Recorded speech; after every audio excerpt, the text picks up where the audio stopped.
Bom dia, boa tarde, boa noite, pessoal, como vocês estão? Estamos aqui hoje em mais um episódio do Sério Mas Nem Tanto Podcast, episódio este número 86. E hoje vamos falar sobre engenharia diagnóstica. Você já parou para pensar que a cada trinca, cada infiltração, cada mancha, isso pode ser um demonstrativo da saúde da sua construção? E outra, por trás de cada detalhe aparente existe um diagnóstico que pode prevenir riscos, remediar e evitar prejuízos e até colocar mais segurança, a sua segurança à prova ali na sua casa, na sua construção, na sua empresa. E para falarmos sobre esse assunto hoje estamos com ela, engenheira civil e especialista em engenharia diagnóstica. Atua no mercado desde 2017 com experiência em obras comerciais, residenciais e industriais. Já realizou mais de 500 vistorias técnicas e elaborou mais de 10 mil páginas de laudos, ajudando clientes a entender e resolver falhas construtivas com previsão e segurança. É referência em tornar o conhecimento técnico acessível, prático e valorizado no digital, mostrando que a engenharia também pode ser clara e próxima das pessoas. Seja muito bem-vinda ao Sério Mas Nem Tanto, Maria Eduarda Longuinho. Oi, obrigada. Eu já vou te perguntar aqui antes da gente começar. Posso te chamar de Duda, né? Pode, por favor. Só Duda. Maria Eduarda, eu acho que tá danando comigo. Mesmo? Boa. Então, Duda, antes da gente começar a entrar no tema principal, como eu mencionei contigo aqui, agora eu gostaria que você mesmo se apresentasse pra gente. Quem é Maria Eduarda Longuinho? E conta também um pouco da sua trajetória pessoal, profissional, até chegar aqui hoje na cadeira do Sério Mas Nem Tanto. Bom, parece que não, mas eu atuo desde 2017 com engenharia. Comecei atuando em obras comerciais, obras no shopping de Uberaba mesmo, de lojistas, obras à noite. Passei por obras residenciais, depois obras prediais, voltei para obras comerciais, fiquei por um bom tempo aí, me formei, continuei atuando com obras comerciais e industriais, e até que eu comecei a brilhar meus olhos para o lado da engenharia diagnóstica, que foi através das perícias judiciais. Então eu vi que existia um mundo de perícia para engenharia, não sabia que existia perícia para tudo, e quando eu vi essa oportunidade, eu comecei a atuar como perita judicial em Ribeirão Preto. E aquilo foi me deixando cada vez mais animada, porque quando você vem de obra, é uma rotina muito intensa, é desgastante, e quando a gente fala em obra comercial, então, eu acho que piora um pouco. Sim. Porque são obras de um mês, são obras muito rápidas, que o cliente quer um resultado rápido, e que você trabalha de dia, de noite, tarde, o tempo inteiro. E quando eu vi esse lado da perícia judicial, eu vi que era uma coisa que era realmente o que eu gostava, porque não pegava só a prática da engenharia, pegava a teoria e o que funcionava da engenharia.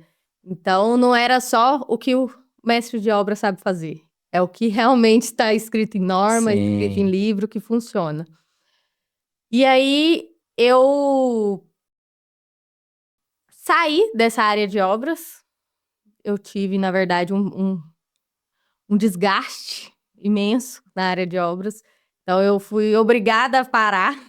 E aí, eu foquei só na engenharia diagnóstica. Então, hoje, a minha empresa, a MLS Engenharia, é focada em engenharia diagnóstica, que é a patologia das construções. Então, a gente costuma falar que quando der problema, é a hora que a gente entra. Mas essa área, ela me fascina porque a gente consegue ajudar o cliente a não receber qualquer coisa, a não achar, a tirar aquela cultura de que é normal a trinca na sua parede, a fissura na sua parede. Ah, é movimentação, então é normal. Não, não é normal. Então, tudo tem um motivo e dá para ser tratado, e deve ser tratado porque você comprou um imóvel em boas qualidades, né? E assim, né, entrando no tema agora, Duda, esses diagnósticos acontecem desde, por exemplo, uma construção nova que entrega ali, que você tem que ir lá validar, né, para realmente o cliente pegar aquela construção ali, receber aquela construção, desde a construção que já está ali com pessoas sendo comerciantes ali operando, ou residencial, pessoas morando, acontece esses dois cenários. Uma pausa rápida para recados importantes para você que está aqui nos acompanhando. Já clique no botão abaixo, no botão curtir, para você curtir esse nosso episódio de hoje. Se inscreva também no canal do Sério Mas Nem Tanto Podcast. Dá um clique aí no botão se inscrever, é muito importante você se inscrever aqui no nosso canal. Ative também as notificações para você ficar por dentro de todo novo episódio que a gente sobe semanalmente aqui no Sério Mais Em Tanto Podcast. Você dando um clique aí no sininho, você é um dos primeiros a saber a cada novo episódio que a gente sobe aqui no canal. Vários episódios postados durante a semana, várias novidades. Compartilhe esse episódio para mais pessoas, compartilhe em grupos de Telegram, WhatsApp, o próprio direct do Instagram. Vamos fazer um movimento para esse conteúdo chegar a mais pessoas. E comente aqui também o que você espera e deseja aprender com esse nosso episódio de hoje. Então bora lá pro episódio, te espero lá. Nós somos contratados tanto por construtoras quanto por clientes finais. Então, quando a gente fala em contrato com construtoras, eles nos contratam para fazer vistorias periódicas durante a obra. Então, algumas construtoras não têm um setor de qualidade. Então, é terceirizado, que é esse setor que nós fazemos. Então, nós fazemos vistorias periodicamente para evitar o erro futuro. Quando nós somos contratados pelos clientes ao fim da obra, ou pela construtora ao término da obra também, nós já vamos ver com tudo pronto quais foram os problemas. E aí existem diversos retrabalhos, né? Que aí se achar um piso oco, tem que quebrar e refazer. Mas a gente atua ou no período todo da obra, ou no final. Hoje em dia, infelizmente, eu acredito que pela cultura do brasileiro, em achar que nunca vai dar errado, o nosso maior número de clientes é no final da obra. Quando a obra já está pronta. Sim. Essa cultura eu acho que é para vários setores da nossa vida, né? Seja a nossa vida pessoal, profissional, essa parte de construção, que a grande massa dos brasileiros é muito da cultura da parte curativa e não preventiva, né? Com certeza. Quando o negócio já tá pegando fogo ali, que aí eu vou correr atrás. Talvez não dá nem tempo, ou talvez dá tempo, mas você vai gastar mais energia e mais dinheiro. E assim, agora eu quero saber como é que é a sua pressão diária para lidar com esse trâmite aí, porque assim, vendo de fora, eu acho que na entrega da obra, a pessoa meio que tá animada para receber e tal, ou uma hora ali quer resolver o problema o mais rápido possível. Como é que é essa pressão de lidar com seus clientes no dia a dia? Com meus clientes é bem tranquilo, assim. Quando eu posto os vídeos no Instagram, o pessoal responde falando que assim, nossa, você deve ser odiada pelas construtoras. Qualquer dia você vai apanhar, que eles vão te bater na rua, né? Mas é porque realmente a minha função é achar defeito. Sim. É achar o problema. É chato para quem fez, né? Então eu entendo a construtora não gostar de mim ou o engenheiro que estiver lá. Mas é uma coisa bem tranquila, porque eu tento levar o problema com uma solução. Sim. E de forma explicar o porquê que aconteceu ali, como que pode ser resolvido. Porque, como eu vim de obra, eu sei quais são os desafios que a gente tem numa obra e o que não dá para ser feito mesmo, que a gente tem que adequar. E se adequou, ficou bom, se vai funcionar, ou se às vezes é só um prejuízo estético. Se para o meu cliente não for problema, tranquilo, porque às vezes o que é feio para mim, para ele não importa, né? Sim. Então eu sempre deixo isso claro. E já em relação aos clientes, eles ficam um pouco frustrados porque eles querem receber as chaves urgente, né? Mas, ao mesmo tempo, eles ficam gratos porque eles falam assim, se eu não tivesse visto agora, eu ia ver daqui 3 meses, talvez sem garantia, ia dar mais dor de cabeça. É muito bom essa linha de pensamento que você tem, literalmente, né? É mais que eu vou te mostrar o problema já te apresentando a solução. Exatamente. Né? Não é unicamente mostrar o problema pelo problema ali, né? E ficar até apontando dedos. No final, você quer resolver a situação ali pro seu cliente e meio que trazer uma experiência positiva naquele momento de caos ali, né? Que a gente pode considerar. E Duda, como é que funciona assim? Eu te contratei para fazer essa parte de diagnóstico eu falando como um cliente residencial, cliente final. Eu te contratei que eu tô com um problema aqui na minha residência e tal, tem algumas rachaduras ali. O que é a primeira coisa que você chega no local e avalia nesse cenário residencial? Então, a gente tem algumas vertentes, né? Primeira coisa é saber se o cliente ele recebeu aquele imóvel há pouco tempo, a um médio prazo ou a longo prazo. Então, quando que ele recebeu esse imóvel? Para eu entender se é, às vezes, um problema de um vício construtivo ou alguma coisa da construção, ou se foi alguma coisa por alguma reforma, alguma movimentação em terrenos vizinhos, começou obra nos vizinhos e não tem um laudo cautelar de vizinhança, por exemplo. é um problema que pode acarretar. Então, primeiro a gente faz uma anamnese ali mesmo do que está acontecendo naquele imóvel, que veio acontecendo aí nos últimos meses, para entender como diagnosticar e até mesmo como atuar. Se a gente vai ter que monitorar essas fissuras, essas trincas, por 60 dias ou mais, enfim. Aí eu preciso entender caso a caso. Você gosta da teoria, né? Eu gosto. Eu gosto. Eu gosto da teoria e eu gosto de escrever. Então, meu marido fala que engenheiro dessa não gosta, não. Porque normalmente o engenheiro não gosta de dar teoria e de escrever, então. Mas eu gosto de argumentar e explicar o que existe. Mas eu gosto bastante da teoria e entender na prática, eu acho que fica muito melhor. É porque, assim, querendo ou não, né, se a gente for analisar dessa forma, a teoria, talvez nessa parte da construção, não é tão visível o progresso e o processo ali, né, do seu estudo e tal. A partir do momento que você aplica aquilo ali na prática, aí você vê aquilo ali de forma visível mesmo, né, o resultado ali da teoria no final. Aí, você me falando, né, eu lendo o seu currículo aqui, questão de 500 laudos, né? Mais de 10 mil páginas ali, eu falei, a dúvida é da teoria. E eu gosto de escrever, de argumentar. E assim, para ficar claro para o cliente, né? Como se eu estou escrevendo para um leigo ler. Sim. Então precisa ficar o mais claro possível. E como envolve, assim, querendo ou não, envolve a parte financeira do negócio também, né? Quando chega com essa relação financeira de custos e, de certo ponto, prejuízos também, e você apresenta dados para a pessoa, dados concretos, é mais fácil de você validar isso com o cliente e mostrar o que está sendo gasto ali, né? E assim, até de certo ponto, talvez mudar este prejuízo para um investimento, para um lucro, para um prejuízo ainda maior no futuro ali, né? Exatamente, que a gente entra no que a gente falou, que é da cultura de quer resolver sempre de última hora, Sim, né? sim, essa parte do apagar incêndio, literalmente. Quer sempre apagar incêndio. E eu trabalho muito com síndicos, então, com prédios, né? E os síndicos, infelizmente, é cultural eles apagarem incêndio. Então, sempre deixa o problema chegar ali no limite, em vez de fazer uma manutenção, um plano de manutenção. Então, hoje a gente até tem um serviço que é a assessoria condominial, igual a assessoria que tem de advogado, de contabilidade, é a de engenharia, para prevenir mesmo. Então, você faz um plano ali que você tem que fazer as manutenções devidas para evitar problemas de última hora, que fica muito mais caro, muito mais dor de cabeça. E a gente tira também aquele negócio de achar que o problema é todo da construtora. Então, o prédio lá tem 10 anos, tá cheio de problema, e o síndico acha que o problema é da construtora, que foi por falha construtiva. Às vezes pode até ser, mas depois de 10 anos, você não fez manutenção nenhuma, não tem jeito de pedir isso, né? Então, essa conscientização de fazer manutenção também a gente bate muito na tecla. E quando a pessoa recebe a obra ali, aí passa algum período, ela começa a reformar ali sem o acompanhamento. É o que mais tem, né? É o que mais tem. Hoje em dia, vem melhorado um pouco, porque eles estão obrigando a RT, né? Só que aí eu recebo essa mensagem todos os dias.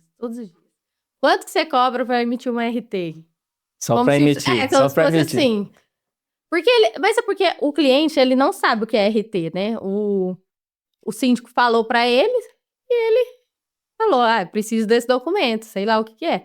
Mas o RT é a anotação de responsabilidade técnica. Então, se eu assino meu nome ali, eu sou responsável pelo serviço executado, pelo material que ele comprou, se ele aplicou de maneira errada. Então, não é o pedreiro que ele contratou que vai ser responsável. Sim. Quem assinou é RT. E aí, isso tem todo dia. Isso aí é a lógica do contador que abre CNPJ. É loucura, né? Do médico que receita o remédio sem te ver. Um especialista que receita remédio de outra especialidade aí, loucura. Isso. E assim, né? É muito disso também, né? O pessoal vê literalmente somente o custo do negócio ali e mesmo visando só o custo e assim, recebendo uma coisa feita de forma, entre aspas, incorreta, para ele ajustar aquilo ali, ele busca outra forma incorreta de se fazer, né? Porque aí, por exemplo, ele vai encontrar profissionais e profissionais, né? Sempre vai ter. Se ele encontrar a pessoa, não, você só tira a RT para mim ali, o profissional que realmente é o profissional não vai tirar a documentação por tirar. Agora, esse profissional que para ele tanto faz, tanto fez, né? Só quer saber do dinheiro entrando ali, ele vai assinar e pronto. Não, e assim, acontece muito. Na maioria das vezes, realmente não dá problema. A pessoa às vezes vai trocar só um piso e segue a vida. Mas esses dias chegou um cliente que, na verdade, eu assustei ele. Eu acho que ele não fechou porque eu assustei. Mas me mandou foto do apartamento. Era um apartamento, uma construtora famosa aí. E estava todo quebrado das paredes. Aí o cara abriu um nicho no banheiro, que é aqueles vãos. Só que o prédio é todo de parede estrutural. E ele varou as paredes. E parede estrutural não pode quebrar, muito menos varar assim, porque você perde a resistência, né? E eu falei assim, olha, isso aí você colocou em risco todos os apartamentos abaixo e acima, tem que fazer escoramento para arrumar. E aí não, você acha que ele vai escorar 2 andares para baixo? Ele pegou tão pouco argamassa, ninguém nunca vai ver, e deu segura. Deu tomara, né? Se o pessoal que tá ali, e se ele vender ali ou sair dali, que se lasque o próximo. Que se lasque o próximo. E aí ele falou, não, mas o pedreiro falou pra mim que era tranquilo, que ele faz isso muito. Realmente é tranquilo abrir um nicho, mas não numa parede de um prédio estrutural. Então, são riscos, e assim, a pessoa não sabia, porque realmente. Mas se ela tem um acompanhamento, ela ficaria sabendo. E você vê que as principais questões e os principais erros hoje nessa questão específica da engenharia, essa parte de diagnóstico que você presencia no seu cotidiano, essa falta de informação das pessoas, até por isso não sabe nem a quem procurar ou não. Tem outros erros comuns que mesmo a pessoa tendo informação, executa ali sem o devido acompanhamento. Não, eu acredito que tem a falta de informação, mas a gente falar de falta de informação nos tempos de hoje, né, com a rede social, com a internet, com todos os mecanismos que a gente tem, é meio difícil, né? Mas eu falo que a pessoa, ela sempre quer o mais fácil. Então, é o mais fácil para ela. E quando a gente fala em obra, são várias pessoas fazendo várias etapas. Se cada um quiser fazer o mais fácil para ele e se lasque o próximo, aí dá nisso. Erro atrás de erro, retrabalho atrás de retrabalho. Aí é o dinheiro do cliente que sai. E você tinha me falado aqui antes da gente começar que geralmente a maioria das pessoas te contratam para a parte final ali, né, da entrega da obra. Mas se a gente for pegar o cenário ideal, é melhor a pessoa já te contratar no início da obra ou não? Seguir o fluxo e lá no final ela te contrata? Não, o ideal é no início da obra, porque aí evita o retrabalho, né? Então evita a perca de dinheiro lá na frente. Mas o que acontece muito é que muitos dos meus clientes compram apartamentos na planta, por exemplo. Então eles não conseguem contratar porque a construtora não permite, né? Ela já tem o sistema de qualidade dela. Mas quando é casa, por exemplo, eu sempre falo para fazer desde o início, para eu fazer todo esse acompanhamento para evitar problemas lá na frente. Mas quando eu falo de prédio, aí realmente não tem jeito. Aí o cliente, ele só vai entrar lá no dia da entrega e ter uma surpresa. E você já pegou casos, por exemplo, essas questões prediais a ponto de não liberar, seja prédios comerciais ou residenciais, nem liberar o acesso das pessoas por questão de estrutura mesmo do local ou não? Só coisas específicas em apartamentos específicos ali? Não, de estrutura, não. Nunca teve que barrar a entrada, né? O que acontece é que nos apartamentos que eles são reprovados. E aí são reprovados e o cliente não pega a chave e tem que ficar esperando a construtora arrumar tudo que foi pontuado. Para posteriormente pegar as chaves e aí começar a usar o seu imóvel, né? Aí você entra lá botando pressão em todo mundo, chutando a porta. Eu entro com as bolinhas vermelhas, que são meus adesivos. Sai botando bolinha pra tudo quanto é lado. Você tem um adesivo que indica onde tem a varia ali. Adesivo. E Dudu, o que é esse termo aqui que você até falou no início também, e tem no seu currículo, é essa questão das patologias. Você consegue explicar pra gente o que é exatamente essas patologias nas construções? A patologia das construções é a ciência que estuda as manifestações patológicas, que são os problemas das construções. Então, eu gosto de fazer a analogia com a própria medicina, que a patologia das construções é como se fosse o médico das construções. Então, a gente faz todo o estudo para ter um diagnóstico de qual que é a doença e como fazer os tratamentos ou como remediar e como prevenir aquela doença de aparecer. Da mesma forma que a gente cuida do nosso corpo, a gente tem que cuidar dos nossos imóveis aí, dos nossos prédios, das nossas casas. E você gosta do que faz, né? Eu gosto. eu gosto. Quando eu fazia faculdade, os meus amigos já falavam assim, nossa, eu acho que você é a única que gosta disso aqui. E eu gostava, e assim, eu gostava muito de obra. Eu gosto de obra. É que eu acho que a longo prazo não é um bom negócio pro que eu quero de vida, né? Mas da engenharia eu sempre gostei.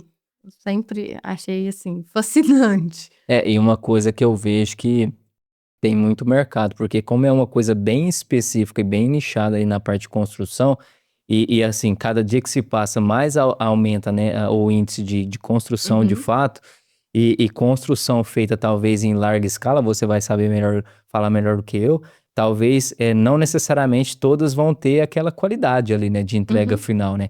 Porque o pessoal visa primeiramente custo, depois tempo de entrega, para depois talvez ter aquela qualidade no final, né? Então a tendência de mercado, assim, pelo pouco que a gente conversou, pelo pouco que eu vi no cenário que você atua, você tem, assim, um potencial de crescimento em larga escala durante os próximos anos. E você provavelmente já está tendo, né, mas os próximos anos, porque construção não para, né? E assim, infelizmente, vem ficando cada vez mais rápido e a qualidade para segundo plano. Então, eu venho crescendo mais e pela conscientização das pessoas. As pessoas estão tendo consciência de que elas não precisam receber o imóvel de qualquer maneira, de que a rachadura não é normal, a trinca não é normal, que aquele ponto de infiltração não é normal. Então, essa consciência também garante bastante serviço aí para frente. Agora, uma coisa que é bom pontuar é que a engenharia civil, a construção civil, ela ainda é muito arcaica. Então, nós dependemos 100% da mão de obra humana. Sim. Por mais que tenhamos evolução de material, de equipamento, de ferramenta, a gente precisa do pedreiro, a gente precisa do servente, a gente precisa do encanador, que são pessoas que estão na obra todos os dias. E a gente sabe que nem todo dia, eu não tô bem, você não tá bem, ninguém tá bem todos os dias. E essas pessoas, elas podem errar. Elas estão suscetíveis a erros todos os dias. Então, é comum ter erro. O pessoal pergunta muito pra mim assim, mas você nunca aprovou nenhum apartamento? Não, nunca aprovei, por mais alto padrão que fosse. Mas, por quê? Porque é a mão de obra humana. Então, a gente depende deles. E aí, tudo bem, teve um erro ali, um erro pequeno de acabamento.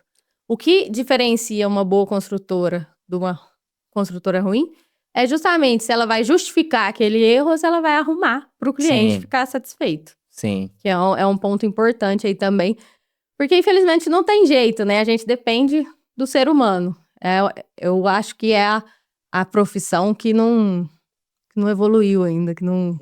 E assim, né, penso que tem empresas, né, desse cenário de construtoras que literalmente, provavelmente vai testando a cerca de fato, né?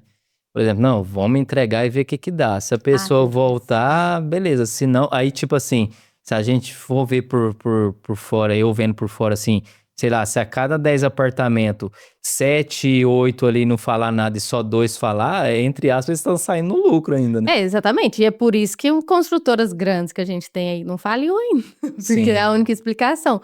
Porque até quando a gente vai pro lado de perícia judicial, a gente vê que, assim, poucos viram justiça.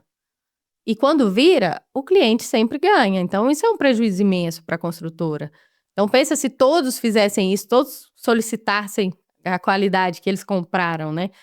Mas tem também a questão que, às vezes, a pessoa comprou, por exemplo, o apartamento dela na planta e tá morando de aluguel. Então, ela precisa sair rápido, porque imagina, ela vai pagar o financiamento dela e vai continuar pagando aluguel.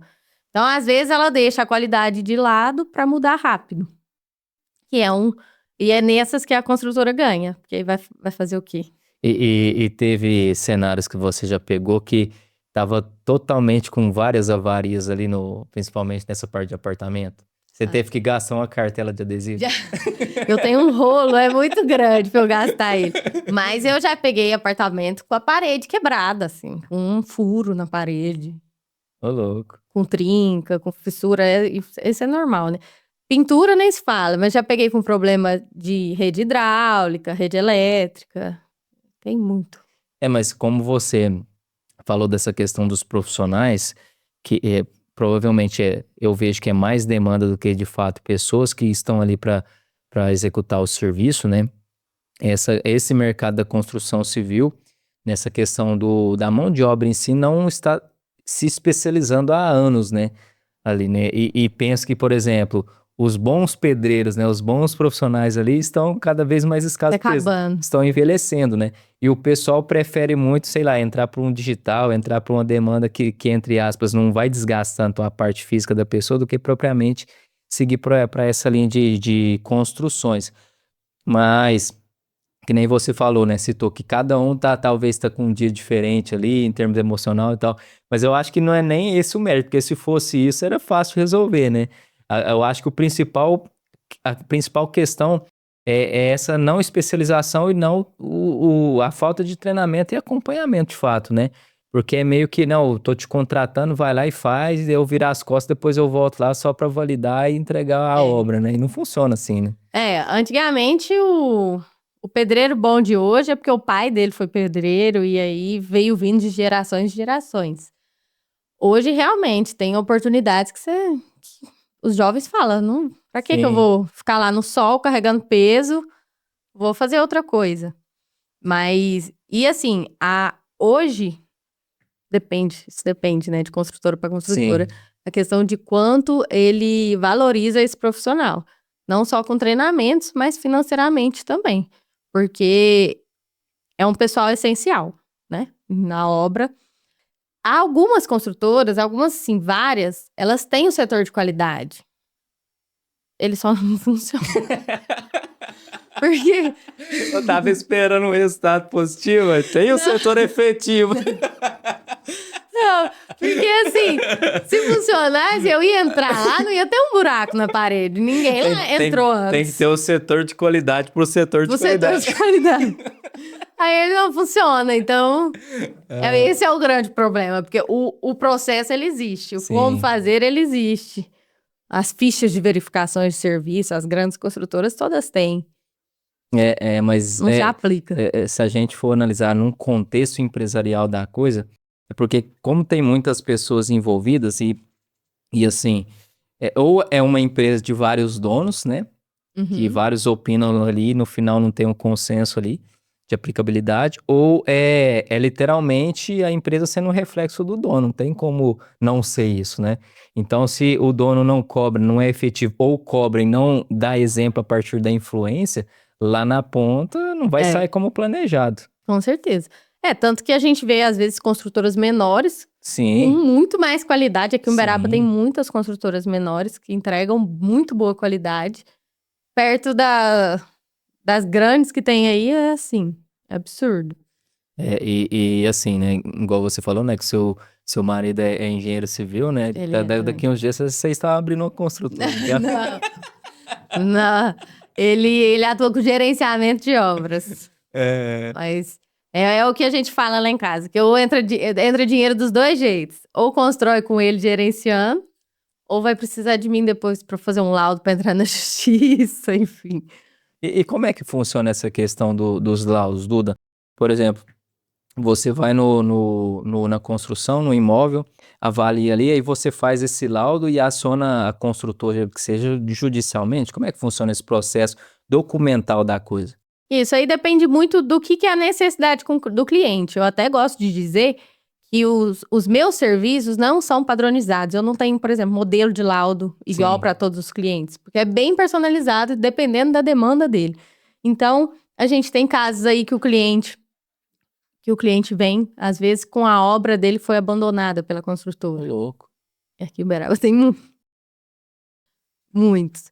A obra foi abandonada pela construtora e aí a pessoa quer entrar na justiça, né? Então, aí a gente faz um laudo constatando como que tá a casa hoje, o que que foi feito, o que que não foi feito, os vícios construtivos que existem na casa hoje, o que que Te falta para cortando, o acabar. que seriam esses vícios construtivos? Por exemplo, fissura, trinca, ou às vezes não instalou uma caixa que deveria instalar, telhado de maneira errada. O que mais acontece? Caixa d'água instalada de forma incorreta. O pessoal instala a caixa d'água sob a areia. Então é o que mais tem. E a gente relata tudo isso no laudo. E aí o cliente, primeiro ele tenta de forma extrajudicial, né, amigavelmente. Caso não dê, ele utiliza esse laudo para acionar judicialmente também. Entendi. E diferentes obras ali, residencial, comercial e empresarial corporativa, tem essas diferenças de laudos também. Tem. Às vezes a gente fala assim de um laudo mais simples, um laudo para alugar o seu imóvel, você vai alugar o seu ponto comercial. Então a gente faz um laudo constatativo. Aí a gente tem outro tipo de laudo, que seria um laudo cautelar de vizinhança. Então, para você que vai começar a sua obra, a gente não tem nada a ver com a obra, mas para proteger os vizinhos e para proteger principalmente quem vai fazer a obra. Porque muitas vezes você vai começar a obra, às vezes uma fundação profunda, enfim, a movimentação da sua obra pode causar danos no entorno. Para você não levar prejuízo além do que você já teria que fazer, aí o laudo te resguarda também quanto a isso. E aparece muito o cenário, por exemplo, da pessoa que chega até você querendo comprar de fato um imóvel até para morar. E meio que é avaliação antes de comprar. É como se, por exemplo, eu fosse comprar um carro, mas eu vou levar ele no mecânico ali, que eu vou avaliar. Aparece muito. Aparece também. E é muito bom também, porque assim, claro que a gente vê muitos defeitos, a pessoa até assusta. Mas eu gosto de conversar com o meu cliente e mostrar pra ele, falar assim, olha, isso aqui é uma coisa às vezes que você não vai gastar tanto. É uma coisa que às vezes não vai te incomodar. Ou é uma coisa que, porque assim, eu estou aqui pra ver, então eu vejo tudo. Sim. Mas é uma coisa às vezes você nunca veria. Então, que não vai te atrapalhar em nada. E aí, coloca no ponto do lápis. E até mesmo pra se precisar negociar em valores, né? Com o antigo proprietário, funciona também. Tem cenários e cenários, né? Tem desde o cenário que é fundamental fazer a adequação daquilo ali, e talvez outros não. Tá com um problema específico ali que não vai afetar a estrutura, a construção em si, né? Por exemplo, às vezes a pessoa quer comprar uma casa, mas o telhado tá todo condenado, problema de infiltração, então aí ela vai ter que trocar todo o telhado. Tá, mas ela vai ter que trocar só as telhas ou vai ter que trocar o madeiramento, a estrutura inteira? Porque às vezes é uma coisa que então ela precisa de um desconto na casa. Se ela gostou muito, vale a pena. Agora, se for uma coisa boba, assim, tipo um piso oco, por exemplo, na cozinha, um piso com som cavo, ele vai desplacar um dia? Pode. Ou se você parafusar alguma coisa nele, enfim, pode desplacar? Pode. Mas é uma coisa que vai acontecer a muito longo prazo, que se acontecer é melhor você trocar aquele piso do que, às vezes, você deixar de comprar o imóvel que você quer por isso. Então, são vários pontos que a gente tem que ver como um ser humano ali mesmo, sabe? Eu falo que eu não tô ali pra só botar os defeitos. Vamos pensar no que importa pra você, se vale a pena ou não. E Duda, eu comprei um imóvel aqui com a intenção de abrir o meu comércio. Só que eu tenho que abrir meu comércio daqui uma semana. Você consegue ir lá e resolver meu problema ou não? Consigo te mostrar os problemas que tem, resolver.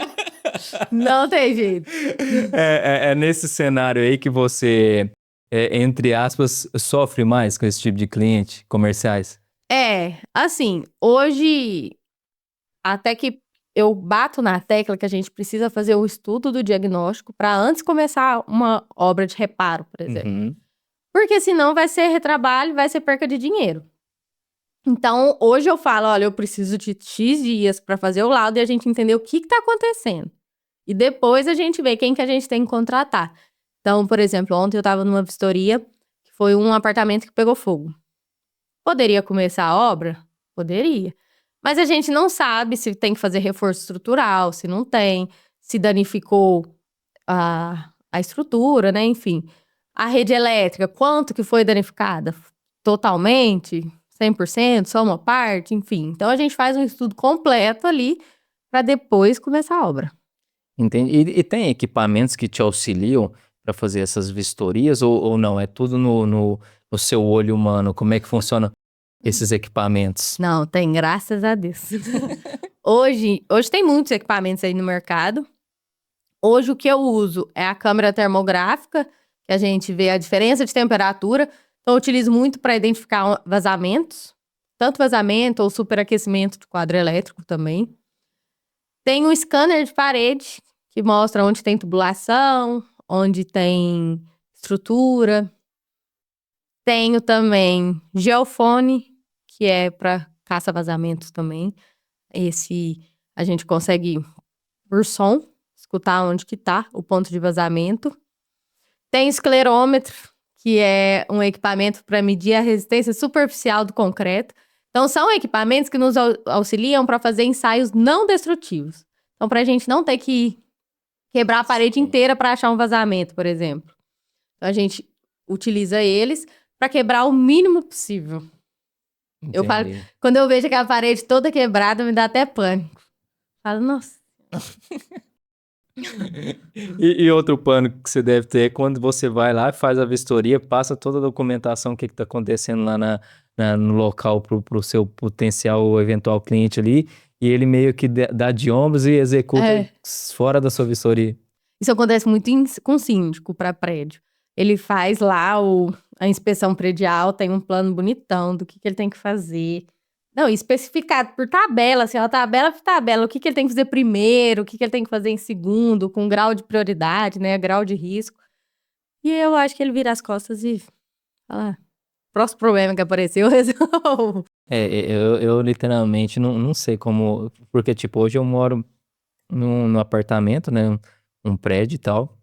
Como eu nunca participei dessas reuniões de síndicos e tal, eu nem sei como é que funciona a escolha de um síndico nesse tipo de caso. Porque, assim, teria que ser pessoas que têm a capacidade de análise desse tipo de negócio também. E assim, de aprovação em cima da análise de um profissional. Porque meio que o profissional ali ia analisar nesse quesito de construção em si. E a pessoa da idiomas ali é muito da sorte pro azar, no fim das contas, né? E assim, hoje tá tendo cada vez mais síndicos profissionais, né? Sim. E isso vem ajudando bastante. Mas o que acontece? O síndico, ele tem responsabilidade por qualquer coisa que acontecer ali, fica sob a responsabilidade dele.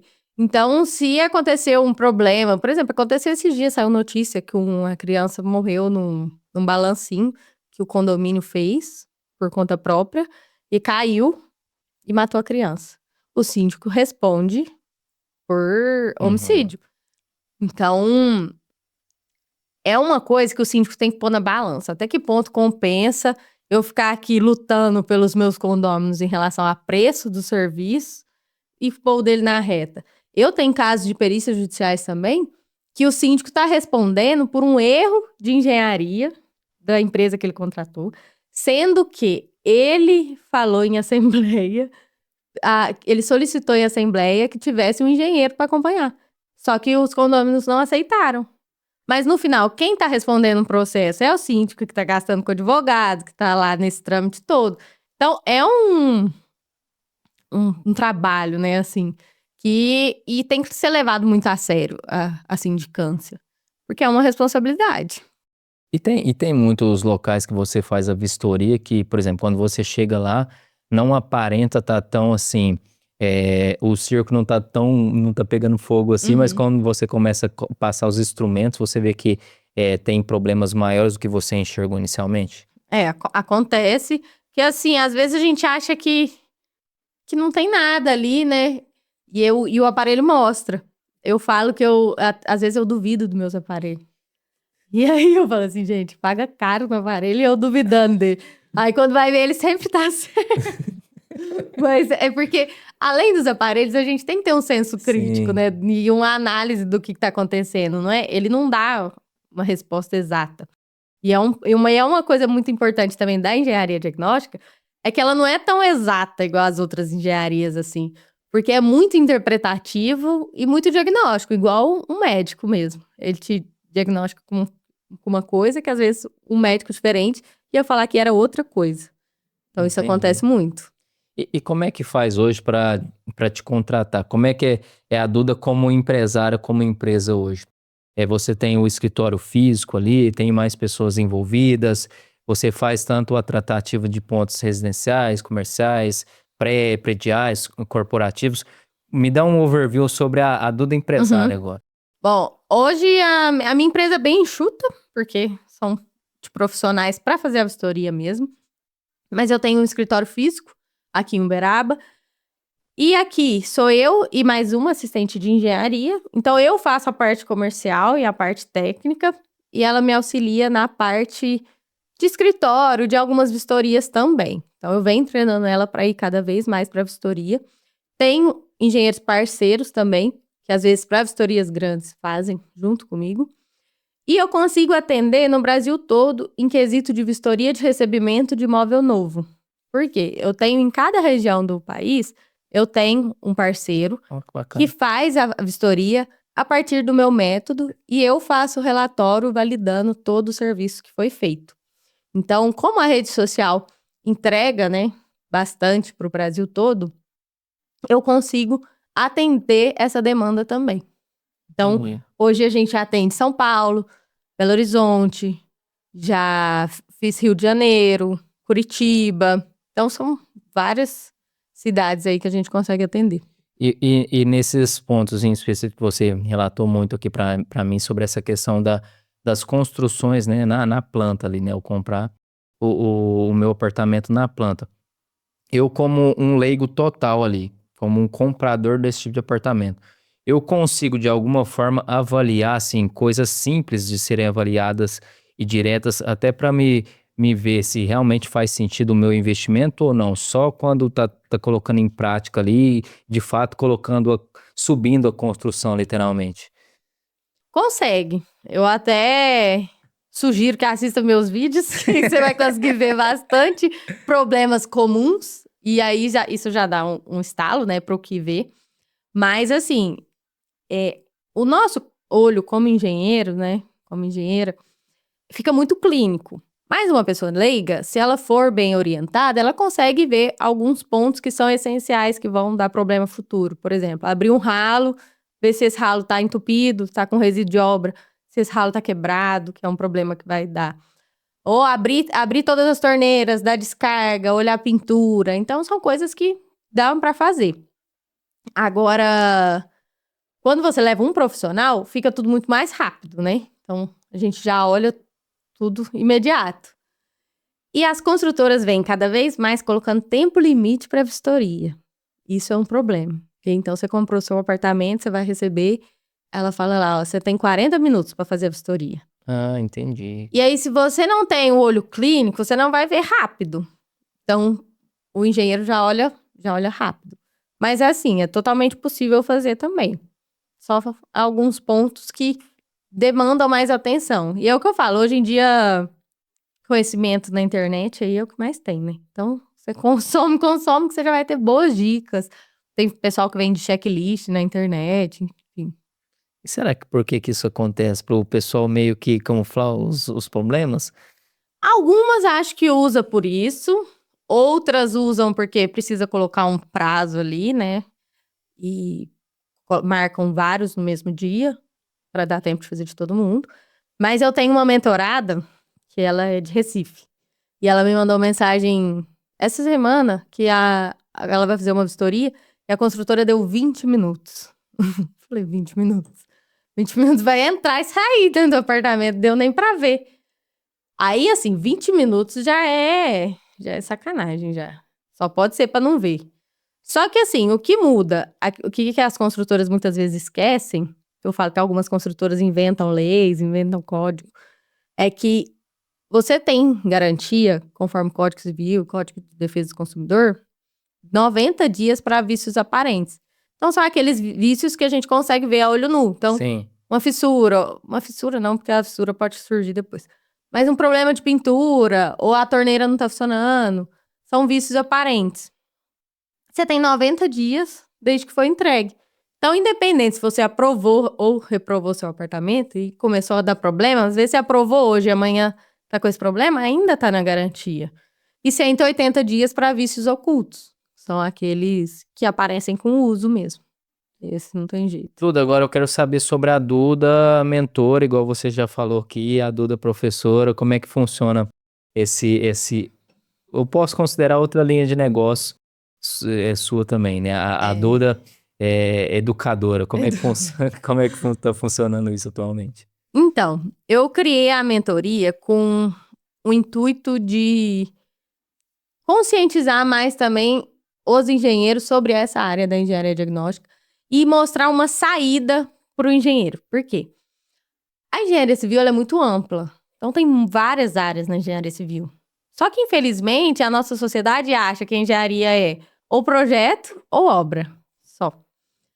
E aí, eu quis trazer uma alternativa para os engenheiros, às vezes para quem está começando ou para quem segue uma carreira sólida, que acha que não é promissora futuramente, que não a longo prazo, né? Que não faz sentido. Trazer uma vertente aí de engenharia, que é a engenharia diagnóstica.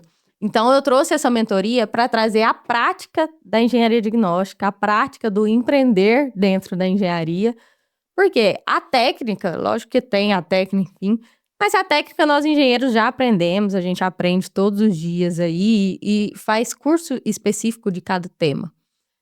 A prática não, né? Então, saber como começar a empreender nessa área, como captar cliente, como resolver os problemas do cliente, quais são os tipos de serviço que eu posso fazer, enfim, toda essa área. E aí eu criei essa mentoria que chama Mentoria Academia da Engenharia Diagnóstica, que é para esse tipo de profissional mesmo.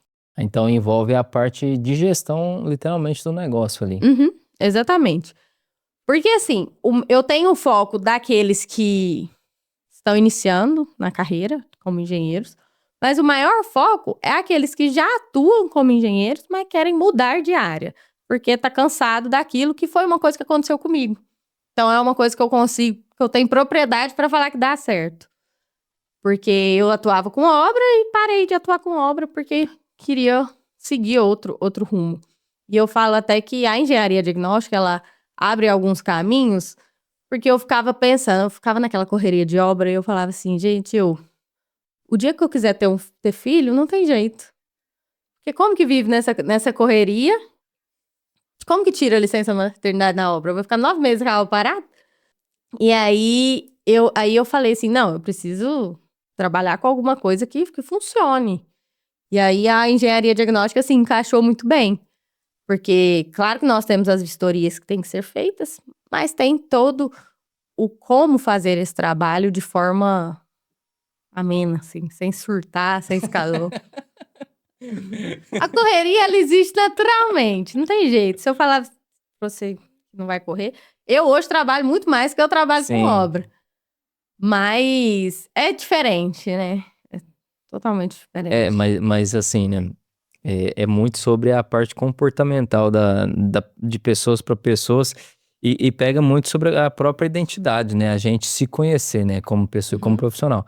E eu vi assim, eu estou vendo aqui que você tem uma opinião muito forte, né? Do que realmente que faz e fez sentido para você nessa transição sua. E me mostra também que você se conhece como pessoa, porque eu vejo que muitos profissionais até querem fazer determinada mudança no setor que ele atua, mas na prática ele não faz isso. Aí ele vive aquilo ali por 5, 10, 20, o resto da vida vivendo aquilo ali e meio que sofrendo de desgosto, literalmente, Achando da que área uma que ele hora vai dar atua. certo, né?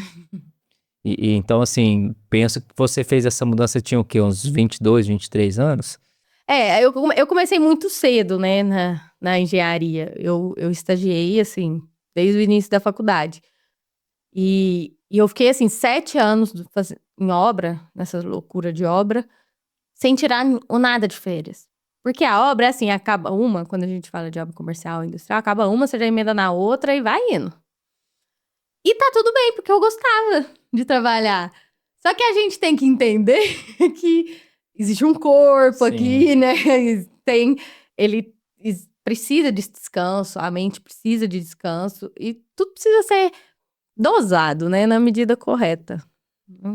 Nem Nem só assim, trabalho, nem só... eu assim, não acredito tanto nessa questão do equilíbrio, né?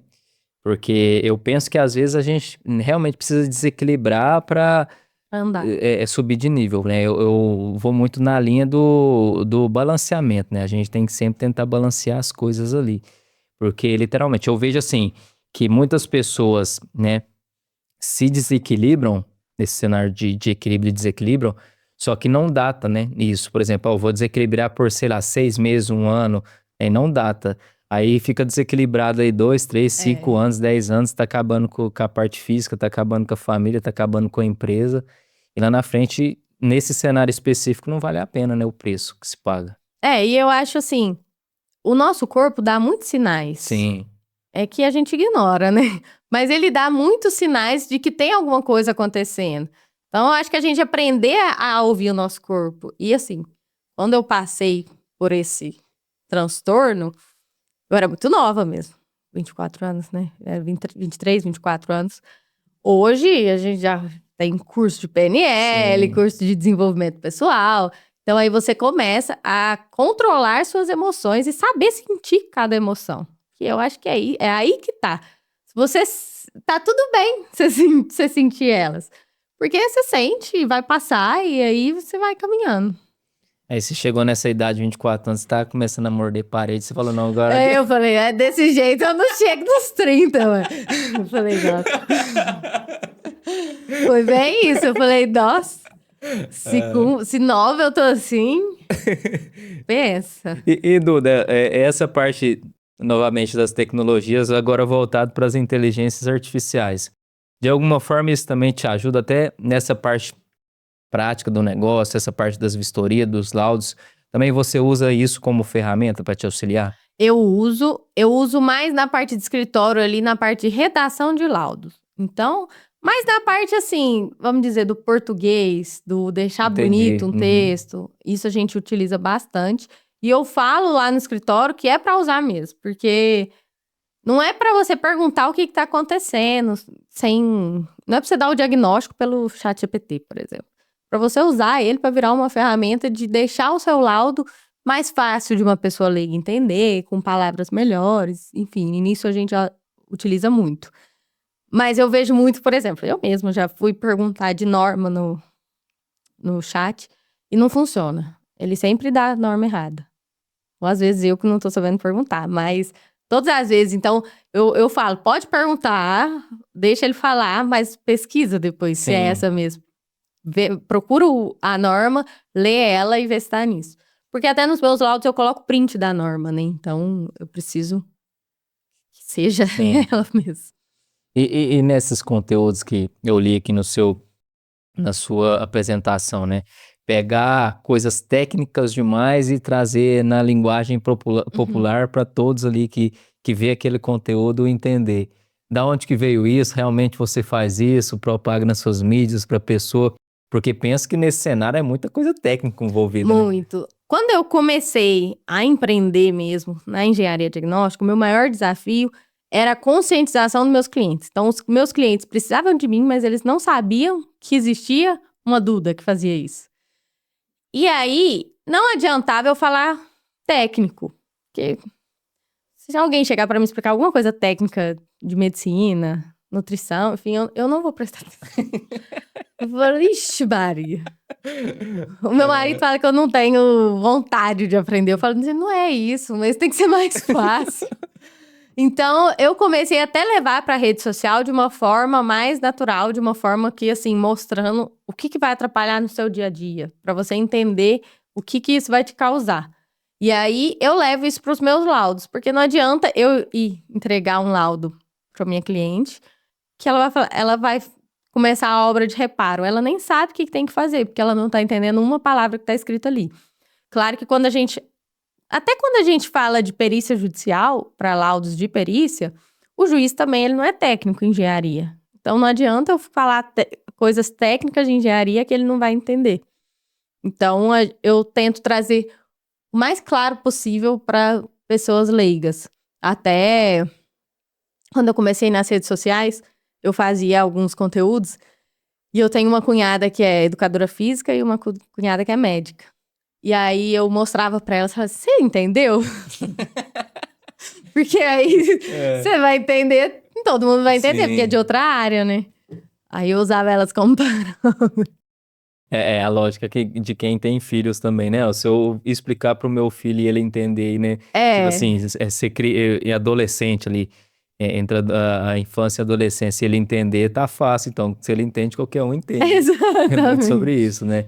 E Duda, e sua visão de futuro? Como é que tá a sua visão eu não vou falar nem anos, né? Porque hoje a quantidade de informação que a gente está recebendo e as mudanças que a gente está tendo meio que diariamente é muito complexo a gente mensurar ali anos, né? Como é que você vai estar daqui 2, 5 anos? Não tem como. É. Mas como é que é a sua visão de futuro para os próximos meses? Que seja ali 6 meses, 8 Uhum. meses, como empresária mesmo, como empresa, pensa em trazer novos produtos, novos serviços para a área que você atende, produtos também digitais. Como é que está Uhum. essa sua visão de futuro para os próximos meses? Em relação à empresa, a MLS, eu venho treinando pessoas para ter uma equipe maior de engenheiros para fazer a vistoria e para atender mais gente, né? E, e eu fazer essa parte mais focada para as redes sociais, até para a parte da mentoria, que é a parte educativa, que é uma área que eu gostei bastante, mas que eu entendo que só funciona eu ensinar se tá dando certo ali na minha empresa, né? Então, eu preciso ensinar uma coisa que funciona. Sim. Adianta eu falar, você vai ganhar muito dinheiro com engenharia diagnóstica e eu lá, né? Pena. Então, não funciona. Não dou conta disso. E, então, em relação a serviços da MLS, o que eu vou começar a implementar é a assessoria técnica condominial, que eu te falei que é igual contabilidade, de jurídico, né, que Aham. os prédios têm, é implementar essa parte da engenharia nos prédios para a gente ter uma prevenção dos problemas. E a da Maria Eduarda mesmo é a relação das redes sociais. Eu pretendo lançar outra turma da mentoria e pretendo fazer um negócio novo que eu ainda não sei como vai ser, se ele vai ser focado para clientes ou focados para recém-formados em engenharia. E essa questão que você falou sobre visando mesmo contratos a longo prazo ali, né? Visando uma prevenção, né? De forma efetiva ali para construção, é muito bacana isso, porque não é coisa pontual, né? Que, por exemplo, Uhum. eu vou lá, vou fazer a vistoria e pronto, tá feito. Não, há mudanças ali na construção no decorrer do tempo. Então é bom ter Exatamente. essa prevenção, né? E assim, uma coisa, a gente até falou da mão de obra, mas a gente tem que falar também dos materiais. Que Sim. hoje em dia os materiais vêm mudando muito. Claro que estão ficando melhores, mas a gente vê que muitas coisas estão com o prazo de vida útil mais baixo. Então tem uma manutenção mais rápida ali. E é importante ter esse acompanhamento para saber. Então o síndico ele não sabe que ele tem que refazer o rejunte de tempos em tempos. Porque antigamente não refazia. O rejunte antigamente, ó. Rejunte da casa do meu avô tá lá até hoje. Então, aí como que você explica, né? Só que tem uma mudança de material, e nem só das indústrias, né? Do composto químico mesmo. É produção em larga escala, não tem jeito, né? Quando a produção ali é de larga escala, a tendência é naturalmente perder a qualidade com o tempo ali, né? É, E se a gente literalmente olhar só para preço, a chance ali a médio e longo prazo é literalmente virar custo mesmo, né? E não investimento. É muito é. disso.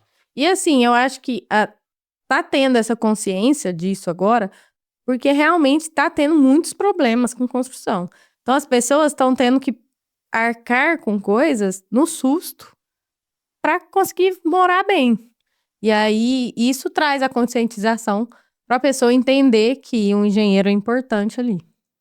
Boa, Duda, agora eu gostaria de fazer uma pergunta muito séria. Essa é uma das mais Uai. sérias. Uai. Essa questão essa engenharia diagnóstica é muito sobre tornar visível muitas coisas que são invisíveis na obra. Sim, sim. Acredito que sim. Por quê? Muitas coisas são invisíveis, mas para quem tá morando. Aí a gente entra no olhar clínico, né? No olhar técnico, que a gente consegue ver ali já onde tem um problema e um problema que vai surgir com aquilo. Por exemplo, às vezes é uma coisa que parece só estética e futuramente pode dar um problema. Você já entrou em determinado local que era tão aparente aquilo ali que você teve que, de certa forma, chegar até a pessoa ali, proprietária do imóvel e falar, ó, tá acontecendo isso aqui com o seu imóvel. Já teve esse caso ou não? Não, teve o caso, por exemplo, do buraco da parede, só que foi de recebimento, né? Aí eu mostrei pro engenheiro da construtora. Porque assim, né, Falei, ó, como você tem esse olhar analítico, eu acho que qualquer lugar que você entra, você já entra é, observando. mas eu não gosto de falar na hora, assim, sabe? Até porque, como a gente faz um estudo para ter o diagnóstico Aham. correto, por mais que muita coisa eu tenha certeza na hora, às vezes se falar ali no calor do momento, você assusta o cliente, né? Aí a pessoa já desespera, entende tudo errado. Eu mesmo já falei e já não dá certo. Então eu gosto de explicar só quando eu entrego o laudo mesmo. Entendi. É muito sobre o direcionamento em cima de métricas, né? E também sobre a geração de experiência em cima do valor para o cliente também, É. né? Valorizar a sua entrega, o seu produto, o seu serviço, antes mesmo de mostrar para ele aquele incêndio pegando fogo, né? É, com certeza. Não, e às vezes é uma coisa simples que aí você vai falar e ele entende errado, aí ele acha que a casa vai até cair. Então, depois que faz a vistoria, com o laudo em mãos, eu sento, explico o laudo página por página ali, pra ele entender. Mas você já pegou esse tipo de situação, não especificamente a casa como um todo, mas, por exemplo, parte da casa, uma parede da casa especificamente falando, que teve que literalmente demolir e Demolir. construir outra? Já. Mas isso acontece mais, por exemplo, em caso de incêndio, que aí danifica, recalque estrutural. Mas hoje tem muitas formas de fazer reparo sem ter que destruir tudo. Então, o que a gente chama de reforço estrutural. Então, a gente reforça do jeito que tá ali. Mas tem que ver se é viável. Porque às vezes fica mais caro do que você refazer tudo.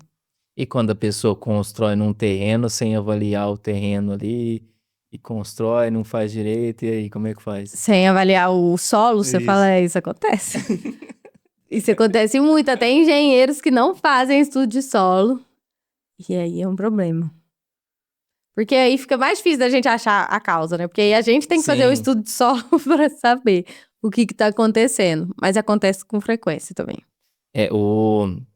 Salvo me engano, foi até acho que foi o Darlon que me falou sobre essa questão dos estudos do solo, que, por exemplo, talvez não sei se foi o Darlon ou se foi a Mariana, não lembro ao certo. Mas assim, talvez a pessoa visando literalmente o custo, não vou fazer esse estudo aqui visando o custo. Aí depois não sai como planejado, fica, sei lá, 3, 4, 5 vezes mais caro para fazer o estudo e readequar aquilo ali conforme o E estudo. às vezes, assim, era um solo que podia gastar X com a fundação, aí não quis fazer, vai gastar 3X. Sim. Sem necessidade. E assim, o estudo de solo é que é muito lambão. Não tem jeito. Você está vendo aqui que a Duda chuta a canela do povo, né? Não. É porque é uma economia muito burra, assim. Me desculpa pela palavra. Não faz. Não tem lógica. Duda, gostou do papo? Gostei muito. Te enche De quê? de conversa de engenharia aí, mas tá. Não, mas é isso mesmo, né? O papo aqui foi sério, mas nem tanto, você viu, né? A gente conversou muitas coisas importantes, ao mesmo tempo também porque é muito disso aqui, o sério, mas nem tanto, Duda, é trazer coisas técnicas para desde a pessoa que conhece aquilo ali, fazer sentido para ela ver e ouvir o podcast, desde a pessoa que não entende nada também, ver e ouvir o podcast. Sim. Então, assim, eu gosto também de trazer, né, assuntos assim que são mais teóricos, mais técnicos, mais analíticos, para um dito popular mesmo, né? Conversa do dia a dia ali para ser mais atrativo também para as pessoas que não conhecem nada sobre o assunto. Então, Sim. essa é uma intenção aqui direta do Sério Mais Nem Tanto Podcast. Mas ainda temos uma mensagem final que eu vou te pedir, mas antes dela eu gostaria que você agora olhasse para aquela câmera ali e passasse suas mídias sociais, como é que as pessoas te Tá. encontram, até para ter uma proximidade maior e melhor contigo. Vamos lá, você me encontra no Instagram, no @dudalonguinho.eng. E lá eu posto muito conteúdo sobre engenharia, cotidiano, para você não receber o seu imóvel de qualquer maneira. Boa. Duda, agora eu gostaria de uma mensagem final, aquele chute na canela das pessoas que não veem importância nessa questão do diagnóstico minucioso das obras em si ali, e meio que, não, eu só quero ver o curso e seja o que Deus quiser e vamos, vamos embora construir. Pode chutar a canela do povo aí, vai. É a economia burra. Gente, não adianta. Você vai. É uma visão falsa da economia, assim. É uma economia hoje pra você gastar 5 vezes mais amanhã. Então, não compensa. Falo com propriedade que não compensa, porque eu já tive clientes que gastaram e depois voltaram atrás de novo, porque deu tudo errado. Então, resumido, uma frase, né? Parem de fazer economia burra. É isso. Boa, Duda. Obrigada. Muito obrigado por ter aceitado o convite em vir participar aqui do Sério Mais Nem Tanto podcast. E assim, sempre esse primeiro episódio que eu gravo aqui com o meu convidado, eu tento trazer uma coisa mais geral, né, do assunto especificamente falando, mas a gente também pensa que a gente pode fazer mais episódios visando, assim, coisas realmente mais técnicas Pontuais, ali, né? mais pontuais, mais específicas, até para o público mesmo, os profissionais do meio, e também trazer umas tratativas, assim, que realmente faz sentido para o cliente final, somente para o cliente final. Então, assim, com certeza futuros virão para você participar de mais Vamos episódios aqui no Sério abrir Mais o Nem Tanto. pessoal falar aí qual que é o próximo tema, né? Boa, que pode ser eles, também. que eles querem ver pra gente falar sobre engenharia. Boa.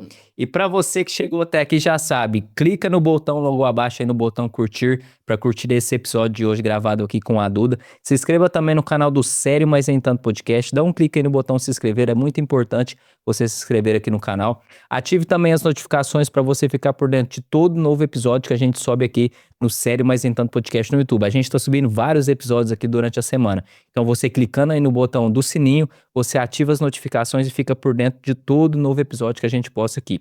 Compartilhe esse episódio para mais pessoas, vamos fazer um movimento, compartilhe em grupo de WhatsApp, grupo de Telegram, no próprio direct do Instagram, para esse conteúdo chegar a mais pessoas. E comenta aqui o que você achou, o que você presenciou com esse nosso episódio de hoje. Se tiver dúvidas também, pode perguntar. Se eu não souber responder a dúvida, se propõe a responder, né, Duda? Com certeza. E assim, para você me indicar que chegou até aqui, comenta aqui, eu não vou fazer aquela economia burra na minha obra. Comenta aqui pra gente. Então te vejo até o próximo episódio, fique com Deus e tchau, tchau.